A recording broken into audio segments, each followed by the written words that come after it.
Glória a Deus por isso. Irmãos, abra sua Bíblia lá em Mateus capítulo 25. Mateus capítulo 25, nós vamos ler a partir do versículo 14. Mateus capítulo 25, verso 14. Eu falo para vocês que esse ambiente de comunhão, de alegria, eu tenho uma certeza absoluta que essa é a vontade do Senhor, que nós venhamos a congregar, que nós venhamos a fazer parte da obra de Cristo com alegria, com felicidade. Isso vai nos levar a um lugar de termos empenho, de termos dedicação, de termos zelo com aquilo que nós julgamos importante. Então alegra o meu coração quando nós recebemos essa direção de você, de repente, atravessar, sair do seu lugar e dar um abraço naquela pessoa que você mal conhece. Ou seja, nesse momento que você demonstra que você é igreja, que você tem a oportunidade de abençoar, inclusive, aqueles que você não tem intimidade. Amém? Mateus capítulo 25, verso 14. Levanta a mão quem não achou o Evangelho segundo Mateus. Não achou, Vaz? Primeiro livro do Novo Testamento. Amém? Glória a Deus por isso. Está antenado, né? Quando a gente fala levanta a mão, o irmão já... glória a Deus por isso. Mateus capítulo 25. Todos acharam? Todos acharam? Não, tranquilo. A palavra de Deus diz o seguinte: o reino de Deus, o reino dos céus, também será como um homem que ao sair de viagem chamou seus servos e desconfiou seus bens. A um deu 5 talentos, a outro deu 2 e a outro deu 1, de acordo com a capacidade de cada um. Guarde isso no coração, de acordo com a capacidade de cada um. Em seguida partiu de viagem. O que havia recebido 5 talentos saiu imediatamente, aplicou-os e ganhou mais 5. Também o que tinha 2 talentos ganhou mais 2, mas o que tinha recebido 1 talento saiu, cavou um buraco no chão e escondeu o dinheiro do seu senhor. Depois de muito tempo, o senhor daqueles servos voltou e acertou contas com eles. O que tinha recebido 5 talentos trouxe outros 5.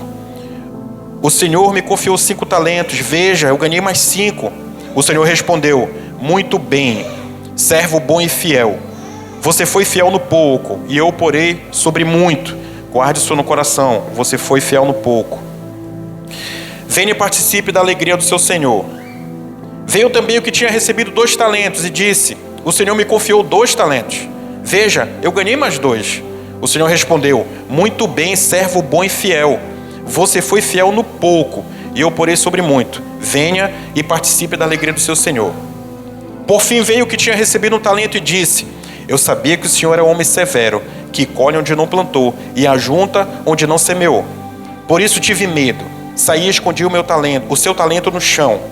Veja, aqui está o que pertence ao Senhor. O Senhor respondeu: servo mau e negligente.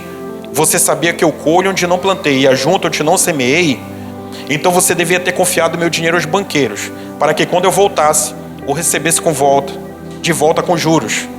Tomem dele o talento e dê-no ao que tem 10, pois a todo que tem mais será dado, e lhe será grande a quantidade, mas ao que não tem, até o que tem lhe será tirado. E lancem fora o servo inútil nas trevas, onde haverá choro e ranger de dentes. Vamos ler só até aí. Quem pode dar um glória a Deus por essa palavra? Se você der glória a Deus por essa palavra, você está se identificando que você não é o servo que recebeu 1 talento do Senhor e enterrou, amém? Você não entendeu, eu vou repetir para você. Se você deu glória a Deus, é porque você está entendendo que você não faz parte dos servos que receberam 1 talento do Senhor e enterraram, amém? Amém. Que bênção.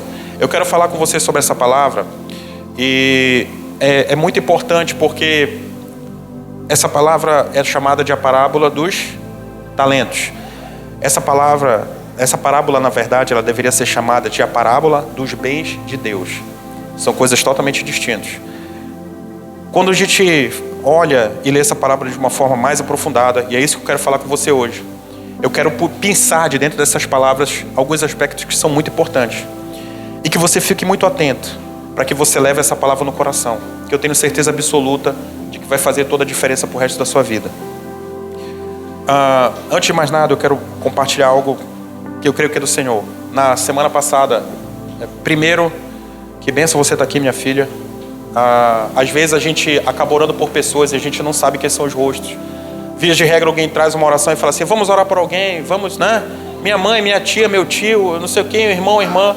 Então essa daqui que é a Jailane, irmão, a moça que recebeu o milagre Está à véspera de tirar o intestino, talvez quisesse, e foi curado, em nome de Jesus, aqui no São Camilo. Amém? É para que eu falo sobre isso, não é para exaltar ninguém, não é para exaltar a oração de ninguém, nada para nada, mas só para você entender que todas as vezes que nós nos reunimos como igreja e que você faz uma oração de fé, o céu se move, entendeu? E as verdades que você acredita, elas são transformadas nas verdades reais de Deus. Então louvado seja Deus, minha filha, por você estar aqui hoje, longe de um hospital, né? Amém. Então o primeiro aspecto dessa palavra é o Senhor. Primeiro, não resta dúvida de que quando você lê essa palavra, você consegue identificar Jesus. Ele fala de um Senhor que deixou seus bens e que se ausentou numa longa viagem. Quando a gente fala sobre uma longa viagem, não existe longa viagem que não demande tempo, né? Você pode se dirigir em um voo de avião daqui para o Rio Grande do Sul, né? E você vai perceber que para a gente será muito tempo. Assim como você pode se deparar com uma viagem daqui para o Laranjal do Jari, e você vai dizer que leva muito tempo, por uma razão muito óbvia. A questão em si, ela não é a distância, entendeu? A questão em si, ela nunca vai ser os 1.000 metros, os 2.000 metros, mas vai fazer muito parte da forma com que você vai percorrer esse percurso, entendeu? Se eu for daqui para Laranjal do Jari e pegar um Learjet aí da vida, um jato, eu vou tirar em alguns minutos essa viagem. Mas se eu for de carro, eu vou levar, dependendo do motorista, né? O padrão normal, 3 horas e meia, 3 horas por aí, entendeu? Mas se você vai daqui para o Rio Grande do Sul, se você for de avião, vai levar o quê? Não tem voo direto, né? Mas se fosse direto, 35 minutos com mais 40, mais 7 horas, 6 horas e pouco, nessa base, né? Mas se você for de carro, eu recebi uma notícia que tem uma família hoje que está indo para o Paraná. Hoje ou vai essa semana, sei lá, a senhorinha lá. Pronto. Vai levar 4 dias. 4 dias, né? Pronto. Vai levar 4 dias. Ou seja, a mesma viagem de 6 horas. 7 horas vai levar alguns dias de viagem. Vai parando em hotel, enfim. Mas o que eu quero falar para você é que, via de regra, o que vai fazer muita diferença não é a distância, mas é a forma com que você vai percorrer esse trajeto. E essa parábola, ela fala muito sobre isso. Então o primeiro aspecto é sobre o Senhor.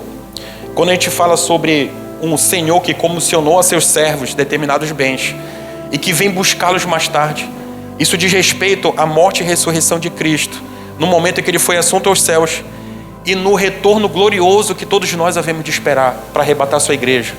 Você entende isso? Não, você não entendeu. Eu vou repetir, porque se você é igreja, você não entendeu.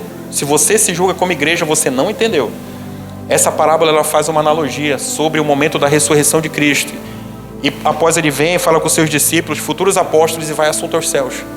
E ele deixa para a igreja uma promessa de que ele vai voltar e vai arrebatar a sua igreja, que somos todos nós. Amém?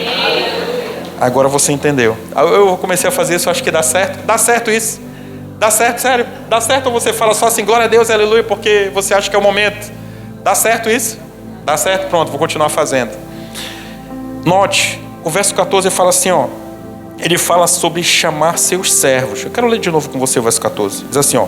O reino dos céus também será como um homem que, ao sair de viagem, chamou os seus servos. Entendeu? Levanta a mão aqui quem é servo de Jesus. Você entende? Então isso é uma analogia muito clara com a igreja. Essa parábola, ela fala sobre o comissionamento do seu Senhor como o nosso amado Jesus. Esse é o primeiro paralelo que eu quero falar com você. Então, Jesus, quando foi assunto aos céus, ele deixou comissionado bens com a sua igreja, que somos todos nós. E nós, como servos, nós temos que ter responsabilidade com esse valor. Não vou chamar de talento, vou chamar de valor. Com esse valor que ele deixou depositado dentro de cada um de nós. Então que você faça uma reflexão franca, uma reflexão muito sincera. Se você hoje, em qual desses servos você se encontra? Se você tem sido o servo que a partir do comissionamento que seu Senhor deixou com você, você tem multiplicado isso, ou se você literalmente enterrou esses talentos. Note, quando a gente fala sobre essa analogia de Deus com a igreja, tem um texto de Apocalipse 3:20, a palavra de Deus diz assim, ó: eis que estou à porta e bato. Se você ouvir minha voz e abrir a porta, eu entrarei e cearei contigo. Só que a maioria dos irmãos, eu vou dizer assim, talvez não analisando com mais profundidade o que essa palavra quer dizer, ele acaba entrando no erro de achar que isso é um texto evangelístico. Você entendeu? Ou seja, se eu vou levar a verdade de Cristo para alguém, vou evangelizar o irmão. Aí você chega e fala assim, Apocalipse 3:20, meu irmão, Jesus está à porta, está batendo a sua porta. Se você ouvir a voz dele, você vai abrir a porta, ele vai entrar e vai cear contigo. Mas eu falo para você que isso não é o texto evangelístico. Se você for lá em Apocalipse 3:20, você vai conseguir perceber um pouco acima que ele está falando com a igreja de Laodiceia. Então, mais uma vez, Jesus está falando com a igreja. Muitos, oh meu Deus, em nome de Jesus, aqui não, mas no mundo inteiro, existem muitas pessoas que acreditam que são igreja e não são. Porque uma comunhão com Cristo, ela não faz a diferença somente no momento que você vem aqui no culto de domingo. E você sai daqui com o coração cheio de esperança, com o coração cheio de verdade. E louvado seja Deus por isso. Você vem até aqui e recebe um depósito da parte de Deus. E glória a Deus por isso. Mas se você sai daqui e quando amanhece a segunda-feira, você cava um buraco em terra e vai trabalhar, a Bíblia nos ensina a forma com que Jesus vai tratar com esse tipo de servo. Entendeu? Existe, eu não sei se foi John Wesley, eu vou dizer assim, os seminaristas de plantão só tem tu, Vaz, né? Pecadores na mão de um Deus irado. Foi John Wesley que pregou isso? Eu não lembro quem foi. Mas a história da igreja aponta que quando esse homem se levantou para levar essa pregação, enquanto ele estava no meio da pregação, algumas pessoas se apoiavam nos pilares da igreja chorando de arrependimento. Entendeu? Enquanto ele pregava, pecadores nas mãos de um Deus irado. Foi John Wesley? Jonathan Edwards. Entendeu? Irmãos, é uma palavra dura. Não sei se vocês já tiveram oportunidade de ouvir. Ouçam. Vou dizer assim, ouçam. Dá 1h40 mais ou menos de pregação. 1h40. Mas eu vou falar assim, é uma pregação que, se a gente começasse a pregar essa palavra todo domingo, você tinha que estar muito firmado em Jesus para continuar vindo para o culto. Entendeu? Uma palavra dura, uma palavra reta. Ele fala mais sobre o inferno do que sobre Deus. Só para você ter uma ideia. Eu lembro de uma frase que fala assim, o inferno, e ele está lá te esperando com uma boca enorme e horrenda, cheia de dentes, pronta para te abocanhar. Entendeu? Por que eu falo isso para você? Porque esse servo que enterrou, o que o Senhor disse foi que tirassem dele o talento, desse ao que tem mais, que era o que tinha 10, e que ele fosse jogado, onde haverá choro e ranger de dente. Onde é que é esse lugar, querido? Não é no São Camilo, não é no HE, é no inferno, querido. Entenda isso. Então hoje você tem aqui nesse lugar a oportunidade de aceitar ser servo. Você tem nesse lugar a oportunidade de receber um bem de Deus e cuidar desse bem com zelo e multiplicar esse bem, para que chegará o dia que você estará diante do nosso Senhor. Ele orará para você e falar assim, Maria de Fátima, serva boa e fiel, adentra aqui, venha, sente aqui na minha destra, você é ovelha, querido. Entenda isso. Entenda isso. E essa oportunidade é hoje aqui nesse lugar, em nome de Jesus. Outro aspecto dessa palavra, a entrega dos bens pelo Senhor. Ele fala sobre talentos. Se você tiver um pouco mais de curiosidade, pesquisar, existem várias formas de mensuração de talentos, né? O talento romano é de 33 a 36 quilos mais ou menos. Quilos. 33 a 36 quilos. Só para título de curiosidade, para você entender. Existiu um imperador romano que morreu lá um pouco antes de 30 a.C., 34, 35 por aí, chamado Caio Júlio César. Quando a gente fala assim sobre Júlio César, todo mundo, Júlio César, não é isso? Ou seja, esse homem é considerado como um dos maiores estrategistas militares da história da humanidade. E um dia sua filha foi casar. E quando a filha desse homem foi casar, que ele era um imperador romano, foram oferecidos 100 talentos como dote, pelo casamento pela sua filha. Para você ter uma ideia, foram 3,6 toneladas de ouro. Entendeu? 100 talentos foram 3,6 toneladas de ouro. 3.600 quilos de ouro. É lógico que eu fiz a matemática, né?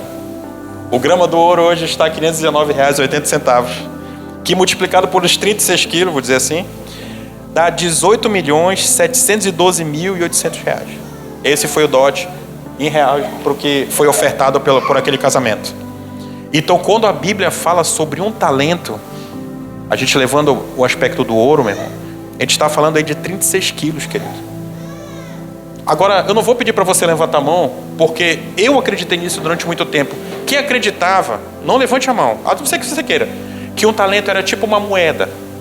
Não é assim? Né? Vamos enterrar o talento, pega uma moedinha. Não, ele deixou 5 moedas. Se é comparação com Jesus, se é comparação com Deus, não pode ser algo pequeno, querido. Entendeu? São talentos, é coisa grande. Entendeu? Traga isso para dentro do seu coração.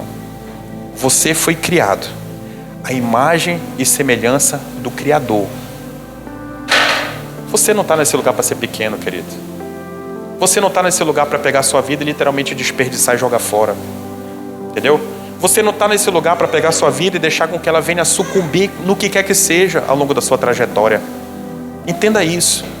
Porque todos nós recebemos talentos. Todos nós recebemos dons do nosso Senhor para multiplicar. Leve essa palavra no coração.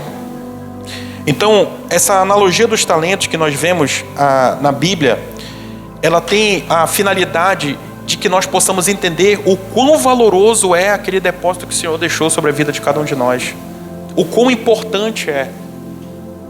O quão que você não pode tratar as coisas de Deus de qualquer jeito. Entendeu? Você não pode tratar as coisas de Deus de qualquer jeito. E quando a gente fala sobre bens, você tem que entender que tudo no reino espiritual tem um alto valor. A sua salvação tem um alto valor. Um alto valor. Custou sangue inocente. Custou caro. Custou entrega de quem nunca teve os pecados que você cometeu. Tudo no reino espiritual tem um alto valor. E você tem que entender isso também.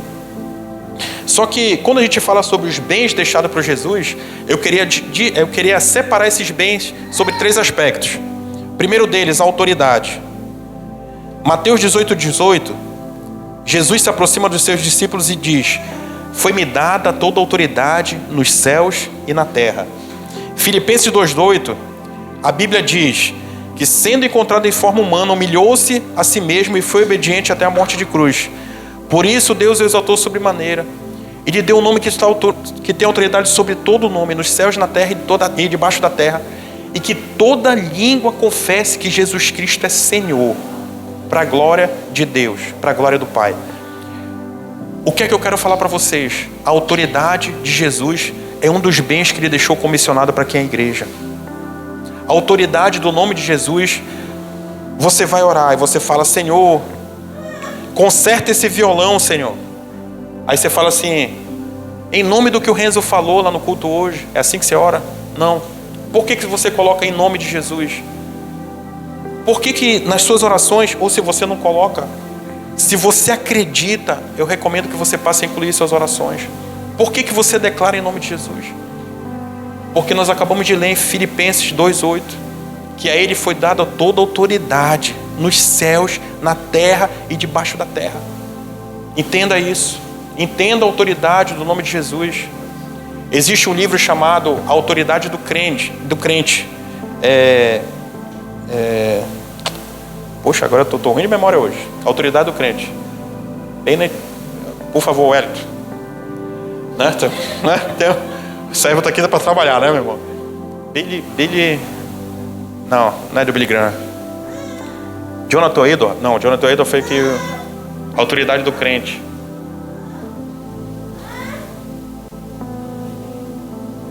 Kenneth Hagin, esse mesmo. Esse livro eu recomendo que você leia, tá? Eu recomendo que você leia. Fala sobre as experiências que aquele homem de Deus passou ao longo da vida. É um livro, eu já mandei uma vez no grupo da igreja, Autoridade do Crente. Recomendo que você leia. E ele fala sobre a autoridade, o quanto que nós somos encorajados, o quanto que Jesus deixou depositado sobre cada um de nós essa autoridade e nós não fazemos uso dela. Entendeu? E eu quero te desafiar hoje. Eu quero te desafiar a você fazer orações com mais fé. Eu quero te desafiar a fazer orações com convicção sobre sua casa. Nós falamos aqui no culto de quinta-feira, no culto dos homens. Hoje o Regis aqui na abertura do culto chegou a mencionar: não, seu filho está doente. Nós falamos isso aqui no culto de quinta-feira. Sobre o quanto que você tem que buscar Deus. Ele tem que ser sua prioridade. Entendeu? E não o seu recurso que faltou. Ao longo da sua vida inteira você quer tomar decisões e agir da forma com que seus braços possam alcançar, com que o seu dinheiro pode alcançar. Entendeu? Aí quando você não consegue, você utiliza Jesus como último recurso. Não consegui, Jesus, agora me salva. As coisas não funcionam assim. E hoje o que eu quero te encorajar nesse lugar é você utilizar a oração como teu primeiro recurso, porque foi deixada a autoridade do nome de Jesus sobre a igreja. E você tem que entender isso. Um outro aspecto sobre essa palavra, ele deixou uma missão.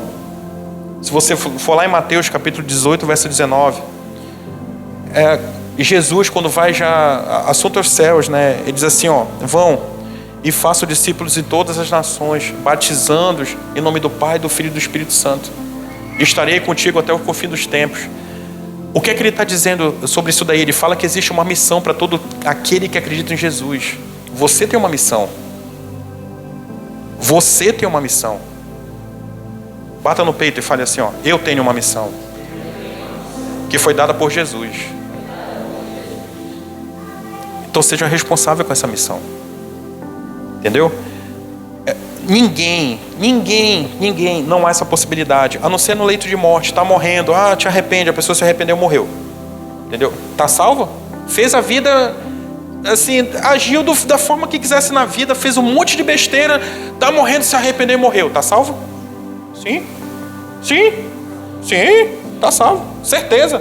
Eu dou certeza absoluta para você que está salvo. Mas e a missão? E a missão? Ela cumpriu a missão dela sobre esta terra?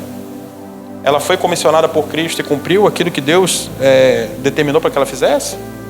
Não fez. Você entende isso? Então, você não recebeu um chamado somente para se converter. Estou salvo.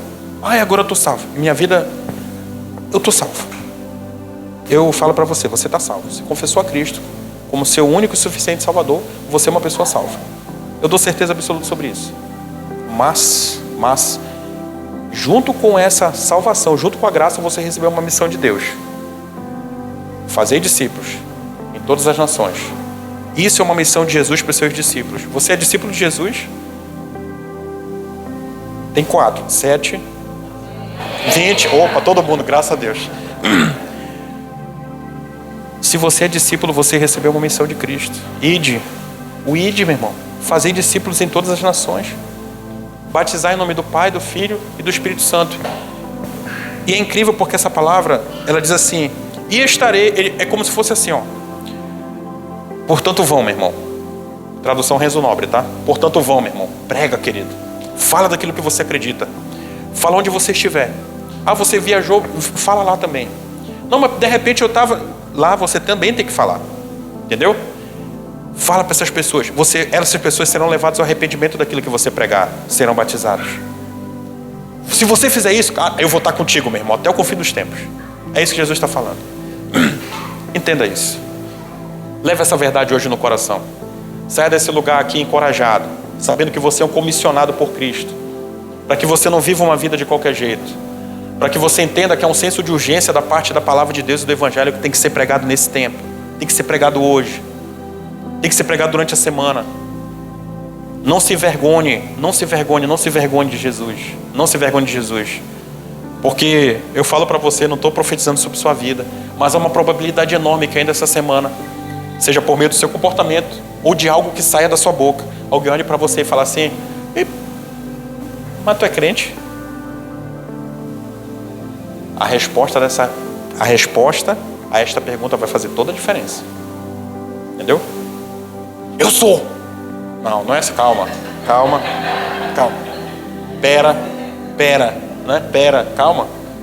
Existe o espírito de mansidão para cada um de nós. Eu abro um parêntese. Uma vez eu já tinha me convertido a Cristo, já havia alguns anos, e eu trabalhava numa unidade, isso era em Manaus ainda, e um dia entrou uma estagiária na minha sala, aí falou assim, eu queria conversar rapidinho e tal. Eu falei, opa, senta aí. Nem era minha estagiária. Ela falou, posso fechar a porta? Eu falei, pode. Eu imaginei que era alguma coisa sigilosa. Fechou a porta, sentou. Posso te fazer uma pergunta? Pode. O senhor é crente? Sou. Mas o senhor é aquele crente tipo X9 assim, que ninguém sabe? Querido. Eu falei, Satanás, né? Só comigo na cabeça. Tive raiva. Tive vontade de dar um tapa na mesa. Tive vontade só de dar 2 chacoalhadas no cabelo dela, assim, pra ver se... Entendeu? Mas nesse momento, cara, é o momento de você viver aquilo que você prega. Aí eu falei... Ela falou, não, porque assim, porque geralmente a pessoa anda de Bíblia. Enquanto ela estava falando, eu estava aqui. Eu falei, meu Deus, me dá sabedoria para responder, porque o senhor sabe o que eu estou querendo fazer, né? O senhor sabe. E quando ela parou de falar, aí eu falei assim, minha filha, assim, eu sou crente, eu não sou um extraterrestre, entendeu? Eu não sou uma pessoa de outro mundo, entendeu? Se tá me perguntando se eu durmo de calça jeans e camisa mão comprida, se eu vou jogar bola todo de calça de linho, não, isso aí eu não faço não, entendeu? Isso aí eu não faço não. Mas assim, eu creio no Deus que salvou minha vida, entendeu? E se você quiser eu posso te falar dele. Não, eu queria saber isso mesmo. Levantou e foi embora mesmo. É o cão, Vaso, é o cão. Tem uma hora que ele vem te atentar, é sério, é sério. O cão é crente, entendeu? Sabe o que significa crente? Aquele que acredita, entendeu? Então o cão é crente, ele acredita. E ele sabe, por meio das estratégias deles, a forma que ele pode te tirar do caminho. E uma delas é você se envergonhar de Jesus, entendeu? Porque a Bíblia diz que aquele que se envergonhar dele no grande dia, ele será envergonhado diante do Pai. Você entende isso? Ou seja, são as estratégias de uma forma subliminar que muitas vezes vem bater na nossa porta, entendeu? Para que você, eu falo isso, esse exemplo que pode ser bobo, mas para que você entenda que você tem uma missão em todo lugar, entendeu? Não dá para ser um homem temente a Deus ou uma mulher temente a Deus aqui dentro, aí depois você vai para casa, e dentro da sua casa você também é, e no trabalho você não é, ou na rua você não é, ou em casa você não é, entendeu? Aqui você é dócil, mas chega em casa, você é um cavalo, um jumento. Estou falando assim, quase, não é, tipo assim, uma palavra forte gospel, para não falar que é xungamento, entendeu? Você não pode ser um jumento em casa, entendeu? Porque você tem uma missão. E se você, de repente, quando eu falei isso, você cutucou alguém, primeiro observe você, antes de você cutucar os outros, entendeu? Né? Porque às vezes, a gente foi uma vez para um encontro de casais, né? A gente era recém-convertido, aí a bichinha aí, 2 fios desencapados, né? A gente chegou lá e o cara falava assim, porque você fica em casa e chega, né? Você tem que fazer as coisas e tal. Ela, né? Aí eu, rapaz, é só comigo aqui, né? Mulheres, é por isso que muitos homens não querem ir para esse encontro de casal. Se for para ter acusação, a gente já tem, né? Não precisa ter outra lá, entendeu? Aí me cutucava, né? Aí eu ficava assim na mente, e ela, Senhor, né? Mas hoje, graças a Deus, eu não falei nada na época, mas Deus é bom por isso. Mas brincadeiras à parte, para que você entenda que você tem uma missão, querido. E a sua missão, quando a gente fala sobre pregar, aí sabe o que muitas pessoas acreditam? É você ler a Bíblia, e vai falar da Bíblia para os outros, vai falar para a Bíblia, e você acha que está pregando, não está. Não está. Entendeu? Você está falando da Bíblia. Pregação é diferente. Entendeu? Pregação é quando você tem um comportamento diferente diante das adversidades. Você não age como todo mundo age. Isso é pregação. É quando lá em casa, você lava uma louça, hein, Dudu? A garota.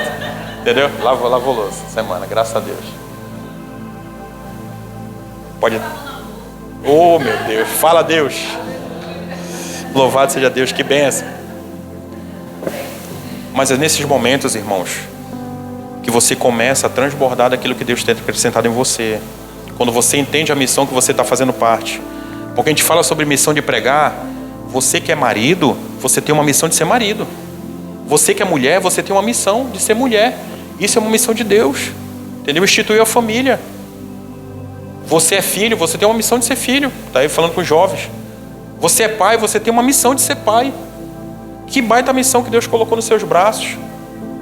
Entendeu? Que baita missão que Deus colocou nos seus braços. Tem gente que tem 5 missões, né? Cadê o Regi? Tá ali. Né, Regi? Tem gente que tem 5 missões, né?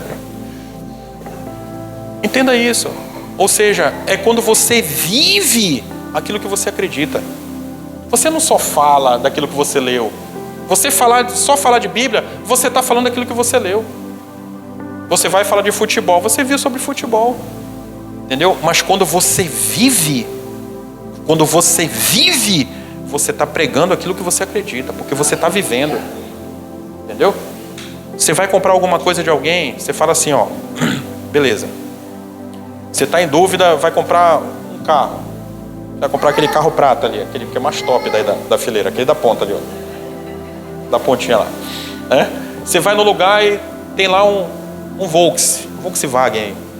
Aí o vendedor chega, cara, é top, meu irmão, o carro tem isso, tem aquilo e tal, né? Frita ovo, cuida das crianças, tá? O carro é top, tem tudo.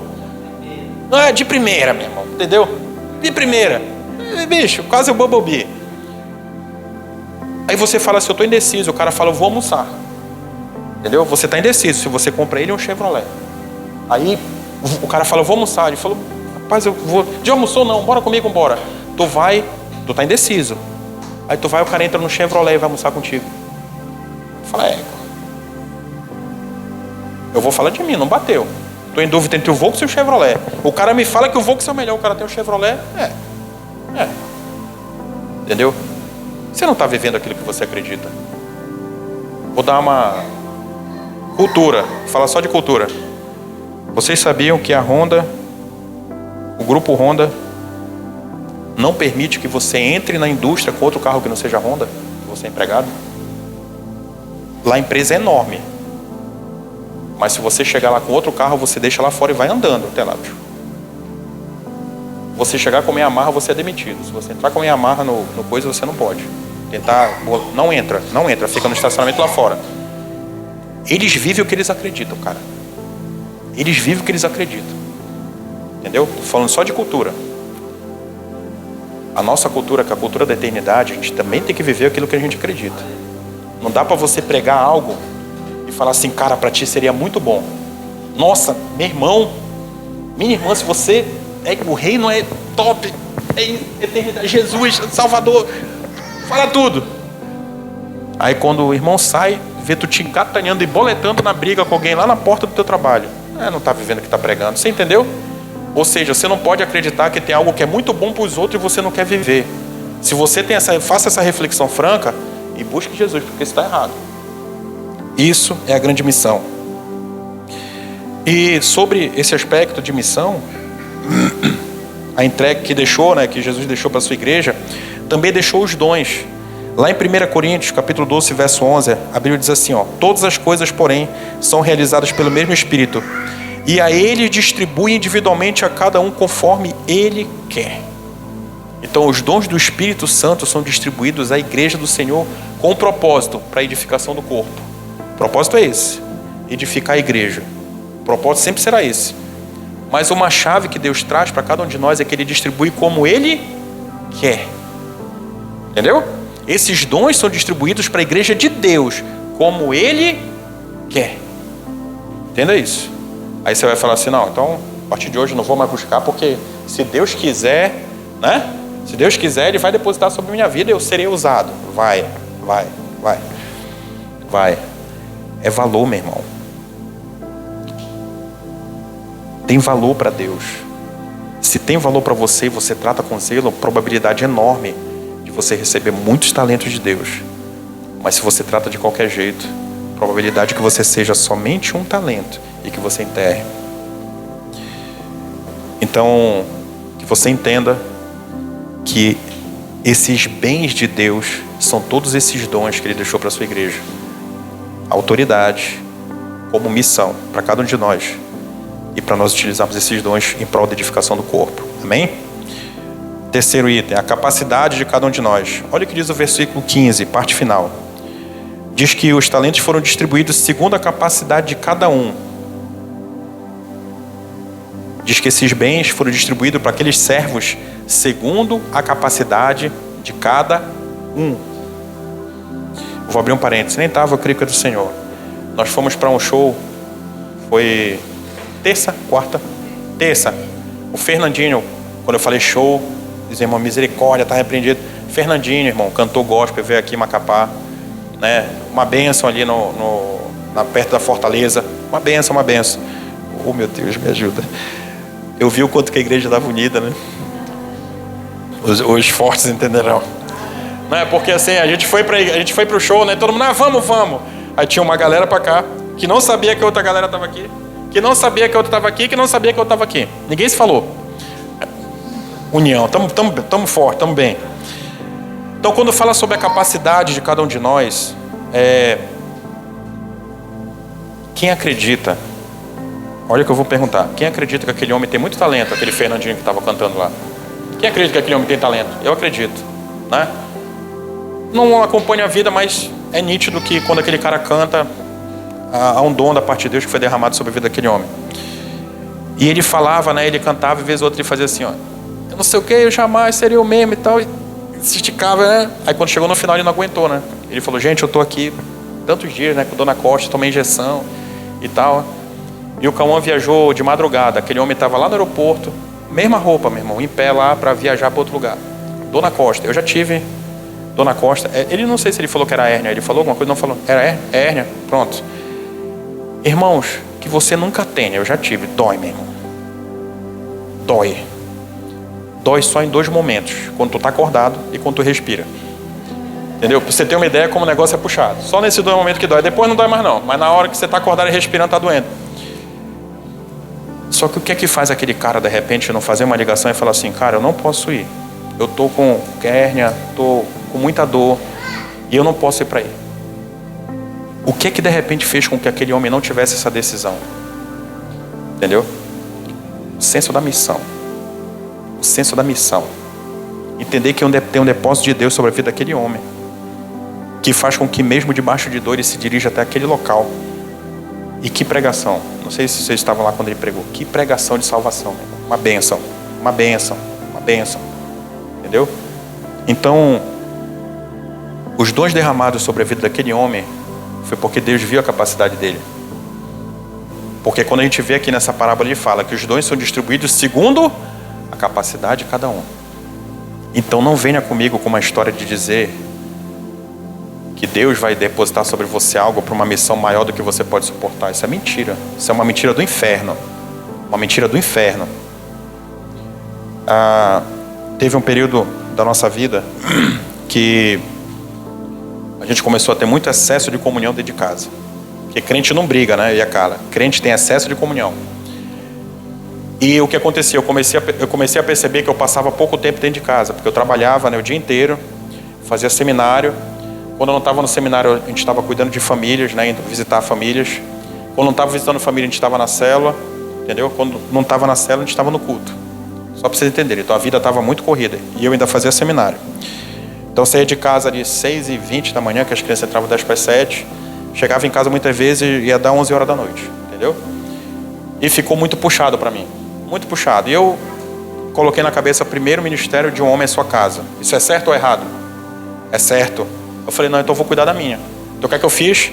Procurei o meu supervisor, Hakuei Murayama, homem que está nos braços do Pai hoje em dia, eu tenho certeza disso. E quando eu procurei, fiz a casinha, né? Ele era japonês. Pelo nome, né? Hakuei Murayama. Ele não é inglês, né? Ele era japonês. Então o que é que eu fiz? Meu irmão, tô precisando falar contigo, bora. Não, bora em tal lugar, não, bora em tal lugar. Chamei ele para um restaurante japonês bacana, né? Eu falei, vamos adoçar a boca do homem, né? Estratégia, meu irmão. O cão tem estratégia para tirar a gente. Por que a gente não vai ter estratégia quando vai tratar das coisas de Deus? Eu falei, pô, meu irmão, Hakuei, senta aí, meu irmão, pode, olha, hoje comigo, meu irmão, pode? Aí ele é japonês, que japonês, já jantaram com japonês? Meu irmão, come muito pouquinho, né? E eu, não, meu irmão, pode? Vou dar um macete pra vocês, hein? Se for chamar alguém pra jantar, quer bancar alguém, banca o japonês. Come pouquinho, cara. Só provar. Aí ele foi lá pedir um negocinho, eu, né? Aí eu como um pouquinho também, né? Começamos a conversar e eu falei pra ele, Hakuei, eu tô tendo problema dentro de casa. Assim, eu não tô me entendendo com a Carla, tá acontecendo isso, tal. E vou abrir um parênteses, irmãos. Entendimento. Se você sempre se colocar como responsável pelo entendimento dentro da sua casa, você vai crescer. Entendeu? Se você sempre se colocar como responsável pelo entendimento como casal, você vai crescer. Então, nesse momento eu não queria mais entrar no mérito de quem era certo ou errado, eu queria resolver. E para resolver eu entendia que eu tinha que desprender mais tempo de qualidade dentro de casa. E procurei o Hakuei. E falei, Hakuei, cara, não tá dando, olha, tá acontecendo assim, né? E eu queria largar todas as atividades e ficar no seminário, porque eu entendia que era importante. A essa altura eu já sabia que eu tinha um chamado da parte de Deus, né? Queria ficar no seminário, mas queria largar liderança, queria largar discipulado, queria largar a célula, entendeu? Que era Leão de Judá, a célula, queria largar tudo. E Ele escutou com muita paciência, né? Quando terminou, ele falou assim: tu tá com a Bíblia aí? Aí eu falei: tô. Ele falou: dá uma procurada para mim aí. Aí eu fui abrir a Bíblia. Procura qual foi o homem desocupado que Deus chamou. Ô, meu irmão, quando ele falou isso, entendeu? Procura aí qual foi o homem desocupado que Deus chamou. Aí eu, caramba, né? Eu falei: égua, tá cruel, cara. Entendeu? Né? Cai, né? A gente vai embora. Aí ele falou: Renzo, deixa eu falar uma coisa, meu irmão. Qual ano do teu seminário? Eu falei: Racoy, eu tô no 2º ano, né? Ele falou: eu passei por essa vida 4 anos. Meu irmão, já tava ruim, ele, né? Aí que ele pisou mesmo. Aí eu falei pra ele: Racoy, mas e aí, cara? Como é que fica em casa? Eu falei: meu irmão, tá faltando você orar. Então eu fui para entregar, voltei com necessidade de oração para casa, né? E Deus foi bom, porque graças a Deus não largamos nada e começamos a nos entender depois de um tempo. E a minha vida de oração teve que ser mais aprofundada nesse período. É para que você entenda, eu falo isso, porque eu falo com os homens só, com as mulheres a Carla trata. Homens de Deus, se a tua vida não é sair de manhã de casa, chegar tarde, entendeu? Tá fazendo seminário, alguma coisa que tu chegue 11 horas da noite e tu vem para mim falar que tu tá cansado, sinceramente, lembra dessa historinha para tu saber qual é a resposta, entendeu? Você tem que orar mais, entendeu? Amém. Eu vou falar por ele, Senhor. Então, para que você entenda, quando a gente fala sobre capacidade, que Deus dá a cada um como Ele quer. Então, não se trata do que você acha que pode fazer. Se trata daquilo que Deus sabe que você pode fazer. Entendeu? Às vezes tem momentos na vida que você acha que você não é capaz por meio de uma missão. Você acha que você não tem a capacidade. Você acha que você não vai conseguir. Você acha que você não tem talento para aquilo. Só que Deus sabe que você pode fazer. Deus sabe aquilo que Ele acrescentou sobre a tua vida. Deus sabe aonde você tem que chegar. Então nesses momentos busque Deus. Busque o Senhor. Eu tenho certeza absoluta que o seu entendimento vai mudar totalmente. Em nome de Jesus. O entendimento de cada servo. O que recebeu 5 e o que recebeu 2, diz lá no versículo 16, que ele imediatamente os aplicou. Entendeu? Eles receberam aqueles bens do seu Senhor e a Bíblia diz que eles imediatamente os aplicaram. O que recebeu 5 e o que recebeu 2. E o que recebeu 1? Não. O que recebeu 1 não fez nada disso. Então, o que nós temos que entender, se nós somos servos bons, é o senso de urgência que eu falei lá no início. Que você saia desse lugar encorajado a fazer aquilo que tem que ser feito. Muitas vezes, irmãos, nós passamos por situações que muitas pessoas acreditam no que a gente pode fazer. Só uma que não acredita. Quem é? Você mesmo. Entendeu? Você recebe a missão. As pessoas conseguem identificar em você essa missão. Elas acreditam que você pode chegar lá, que você pode fazer. E quem não acredita? Você. E que você acaba sendo o seu principal sabotador. Isso vai acontecer quando você não tiver o entendimento de quem você é no reino. Quando você não tiver o entendimento que tem coisas que realmente nós não vamos fazer, mas Deus vai fazer por meio de nós. Essa é a grande chave. Entendeu? Essa é a grande chave. A Bíblia aponta lá no livro de Atos pregações que levaram à conversão de 3.000 pessoas, milhares de pessoas em uma pregação. Em uma pregação. Aí você acha que você não pode levar essa verdade e mais uma alma ser alcançada para o reino de Deus? É sério. É sério. Entendeu? É sério. E levar essa verdade, eu volto para o mesmo ponto. Não é só abrir uma Bíblia e falar o que a Bíblia diz. Essa verdade tem que ser a sua vida. Entendeu? Para que você possa entender que você faz parte. Para que você entenda que você é igreja. Quando a gente fala sobre o entendimento, aquele servo que enterrou, só para você entender, aquele servo que enterrou, ele desperdiçou o bem que Deus tinha colocado na mão dele.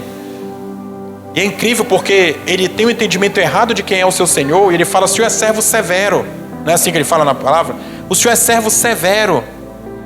Ele não entendeu, ele não conseguiu entender quem é o Senhor dele, ele não sabia quem era. Mas quando ele resolve enterrar, Jesus, ou seja, aquele senhor, dá uma resposta para ele: se tu sabia que eu era servo, se tu sabia que eu era um senhor severo, por que tu não confiou ao banco? Entendeu? Se tu sabia que eu vou te cobrar, querido, sabia que eu vou cobrar, que você multiplique aquilo que eu te entreguei, por que você não deixou no banco? Porque pelo menos eu ia colher com juros. Qual o recado que ele está dando para aquele servo? Ele está falando de uma forma muito simples o seguinte: querido, nem o mais fácil e o óbvio tu fez. Tu não fez nada, tu ficou parado. Tu deixou o troço todo parado, querido. É isso que Jesus está falando. Entendeu? Ou seja, o básico, que era só servo, tu nem ia ter trabalho, querido. Outras pessoas iam multiplicar isso, deixa no banco. Entendeu? Ele não teve nenhum trabalho, meu irmão. Ele não ia ter trabalho de pegar esses juros, trabalho nenhum. Mas nem isso ele fez. A resposta do Senhor para ele é exatamente esse: querido, tu não fez nada, nem o que era básico tu fez. Então que você faça também essa reflexão. Será que nem o básico você está fazendo como servo do Altíssimo? Nem o básico, nem o mais simples, nem o mais fácil, nem o mais fácil. Eu tenho visto, irmãos, aqui nessa igreja, crianças, os filhos pregando. Eu tenho visto crianças se posicionando nos momentos adversos. Determinadas atividades no colégio, às vezes você está em supermercado, entendeu? Porque a criança é um coração sincero, meu irmão. Se ela acredita, ela vai falar do que ela acredita. Então eu estou falando de crianças, 6, 7 anos, 4. E você que tem 20, 30, 40, 50, 70, sei lá quantos anos, você não tem falado sobre isso. Você tem vergonha de se posicionar. A criança se posiciona, às vezes até vergonha pra gente. Menino, encana, entendeu? A gente fica constrangido. Mas a criança fala do que ela acredita. Irmão, gosta de fígado? Não. Não é assim? Quer comer fígado? Não como, não gosto de fígado. Fígado, eu não gosto de fígado, tá? Eu utilizei como exemplo, né? Mas se eu chegar na tua casa e for fígado, vai por mim, eu vou comer. Estou sendo sincero com você. Só bota o arroz do lado, que com arroz eu consigo botar para dentro. Entendeu? Ou seja, às vezes a gente não tem determinados comportamentos, a gente não toma determinadas posições por constrangimento. Entendeu? Por exemplo, se eu chegar na tua casa, tu nunca vai saber que eu não como fígado. Agora tá sabendo, né? Mas não quer saber, por quê? Porque eu ia comer, ia talhar. Quer mais? Não, obrigado, meu irmão. Estou satisfeito. E não estou mentindo, eu estou satisfeito em relação ao fígado. Não quero mais fígado. Entendeu? Oi? Meu Deus, prepara, Senhor. Eu repreendo no nome de Jesus. Mas entenda isso, o que eu estou falando para você é que às vezes a gente tem determinadas posições que nós não adotamos porque nos constrange. Como, por exemplo, o alimento que você chega na casa de alguém, está tudo servido ali, tá, vai comer. Só que a criança não tem isso. Entendeu? A criança não tem isso. Então, às vezes, a gente consegue ver pequenininhos se posicionando e os adultos não se posicionam em determinadas situações. Não, bora aqui que vai, sei lá, eu vou pegar um negócio no chocalho e vou passar sobre tua cabeça. É só uma brincadeira no trabalho. Pegar um chocalho cheio de pena e vou passar na tua cabeça. Bato nos 2 ombros. Não, eu não vou nada. Não quero não, querido. Tu acha que eu vou lá e vou ficar check na cabeça? Que loucura é essa? Mas tem gente que passa. Tem gente que passa. Por quê? Porque não vai constranger. Não porque o chefe fez. Não porque o presidente, o superintendente, o intergaláctico está lá e fez. Eu vou ter que... Não faço, querido. Não faço. Eu tenho uma posição muito certa, meu irmão, daquilo que eu acredito. Em nome de Jesus. Entendeu? Não faço. Simples assim. Quem te ama, meu irmão, vai te aceitar como você é. Eu tenho muito isso. Quem te ama vai aceitar como você é. Sim ou não, ama um monte de gente que faz um monte de coisa errada? Sim ou não? Pronto. Você não respeita a posição de cada um? Sim ou não? Sim. Eu respeito a posição de todo mundo. Só quem te ama vai aceitar do jeito que você é. E não tem jeito. Entendeu? Entenda isso. Você tem que se posicionar. Então, a gente consegue perceber que o entendimento daquele servo, ele não fez nem o que era básico. Ele não teve entendimento, ele não deu valor àquele bem que tinha sido colocado na mão dele. Entendeu? Então que você saia desse lugar com o entendimento de que existe algo de grande valor que foi depositado sobre sua vida. Há algo de grande valor que Jesus deixou para você, que é uma missão. Há algo de grande valor que Jesus deixou dentro do seu coração, já plantou, que é a verdade. E essa verdade você deve anunciar. Entenda isso. E o acerto de contas. Irmãos, Jesus vai voltar. Entendeu? Eu falo para vocês com uma certeza, sem um pingo de dúvida, Jesus vai voltar. Eu falo isso para vocês. Eu quero que você abra sua Bíblia lá em Mateus 24. Mateus capítulo 24. Mateus capítulo 24, a partir do versículo 27. Eu quero ler com você um texto na certeza do retorno glorioso do nosso Senhor. Só que enquanto eu leio, eu gostaria que você prestasse atenção no que está sendo lido. Entendeu? Para você poder ter a percepção da seriedade da coisa. Mateus capítulo 24. Nós vamos ler a partir do versículo 27. E é o último ponto dessa palavra que eu estou lendo com você, que é o acerto de contas. Mateus capítulo 24, versículo 27. Olha o que diz a palavra. Porque assim como o relâmpago sai do oriente e se mostra no ocidente, assim será a vida do Filho do Homem. Onde houver um cadáver, aí se ajuntarão os abutres. Imediatamente após a tribulação daqueles dias, o sol escurecerá, e a lua não dará sua luz. As estrelas cairão do céu, e os poderes celestes serão abalados. Quanto poder! Então aparecerá do céu o sinal do Filho do Homem, e todas as nações da terra se lamentarão, e verão o Filho do Homem vindo nas nuvens do céu, com poder e grande glória. E ele enviará seus anjos com grande som de trombeta, e estes reunirão seus eleitos dos quatro ventos, de uma a outra extremidade do céu. Para você ler só até aí. Nota que o verso 30 diz assim, ó: e todas as nações da terra se lamentarão. Notícia. Boa e ruim? Boa. Nós estamos esperando o retorno de Cristo. E celebraremos com Ele nas bodas do Cordeiro. Notícia ruim. Quem não acreditou, querido, não vai ter mais chance. Entendeu? Ainda hoje você tem uma oportunidade. Mas quem não acreditou, quando retornar, quando vier o retorno de Cristo, não tem mais chance. Acabou. A porta fechou, querido, não entra mais ninguém. A gente consegue ver isso na parábola das 10 virgens. Lembra? Quem tem um azeite, entrou com o noivo. Foi para as festas das bodas. Quem não teve o azeite, quem foi displicente, só de ter ido buscar, ficou de fora. Não tem mais como entrar. Então imagina alguém lamentando e falando: meu Deus, era verdade, cara. Meu Deus. Já foi, querido. Já foi. Ficou. Está lá de fora. A porta da arca se fechou. Não entra mais ninguém. Tiago, capítulo 2, verso 26. A palavra de Deus diz que a fé sem obras é morta. E o versículo 29 dessa palavra que nós lemos agora diz que a todo que tem, mais será dado, e terá em grande quantidade. Então, eu te convido a ficar de pé nesse momento, que eu quero fazer uma oração com você. Nós falamos hoje sobre uma parábola que envolve bens. Bens. E na analogia ele acabou utilizando os talentos. E quando a gente fala sobre bens, bem é tudo aquilo pelo qual nós atribuímos valor. Entendeu? Vou dar um exemplo. Você pode ter uma casa, você pode ter um carro, uma bicicleta, uma moto. Você pode ter uma caixa de sapato em casa. Entendeu? Se aquilo você considerar um bem, você vai atribuir um valor. Água é caro? Água mineral é caro? Vamos lá. 10 conto, quanto é que tá um garrafão? 10 reais? 8 reais, pronto. É caro 8 reais para comprar um garrafão de água? Não, tá. Mas deixa faltar. Entendeu? Na pandemia chegou a 20 reais. Entendeu? 50 reais? Ó, 50 reais. Cidades que passam por inundações, ele passa de 50 reais. Bate quase 100 conto. Entendeu? Não é isso? No Rio Grande do Sul, quase 100 reais. Um garrafão de água. Por quê? Porque para aquilo foi atribuído um valor.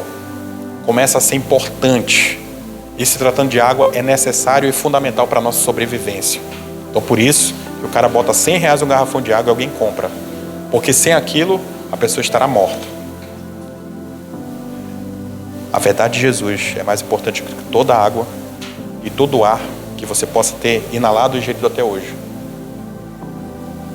Porque aquele que acredita e morre com Cristo, ele vai para a vida eterna. Mas aquele que não acredita e morre, ele morre sem Cristo. E o destino é somente um, que é choro e ranger de dentes. Nós lemos hoje nessa parábola sobre aquilo que Deus derramou sobre a vida de seus servos. E conseguimos ver pela analogia dos talentos de que é algo muito valioso. Você deve ter tido essa percepção. Só para você entender, o talento ele equivalia, na época, quando se faziam em negociações, a 6.000 dias trabalhados. Então, quando se fazia o cálculo era de 6.000 dias da região. Aí batia com talento. Ou seja, para você ter ideia da comparação que foi feita na Bíblia sobre o valor. Amém? Então, eu te convido a fechar os olhos nesse momento.